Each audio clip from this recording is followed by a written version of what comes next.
Hello friends, this is Chartered Accountant Omkar Gargar. I welcome you all to the series where it matters the most, जहाँ पे हम लोग GST and customs के कुछ important cases discuss करेंगे. Now friends, today's case that we are discussing is Atlas Steel versus the Deputy Commissioner GST appeals. Now what is the case out over here? Primarily, the registration of the taxpayer was cancelled. After the cancelled registration, the taxpayer had applied for an appeal before the Commissioner appeals. The Commissioner appeals primarily noted that the appeal filed was delayed by 877 days, and of course on the ground of limitation the appeal was rejected. The matter was placed before the consideration of Honorable Bombay High Court, Aurangabad bench. Now the Honorable High Court has primarily considered that this similar view had occurred in the case of Rohit Enterprises Supra, the consideration case which is there, which already was pronounced in this particular court. Borrowing the same case, what the Honorable High Court has particularly held is that there is no doubt that this appeal filed by the taxpayer was beyond the period of limitation. However, provisions of the GST cannot be interpreted in such a manner that the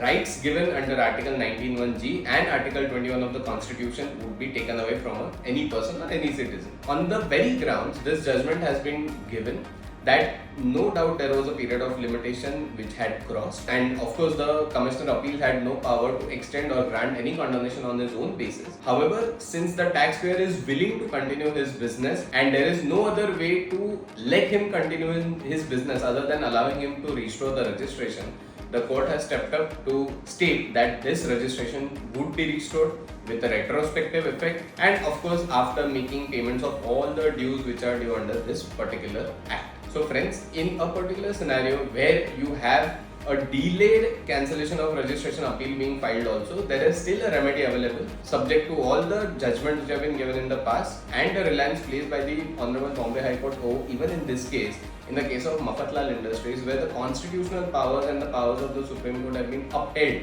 in the same judgment has also been borrowed in this particular judgment. So for more such cases, stay tuned to our channel where it matters the most. Thank you so much. Jai Hind.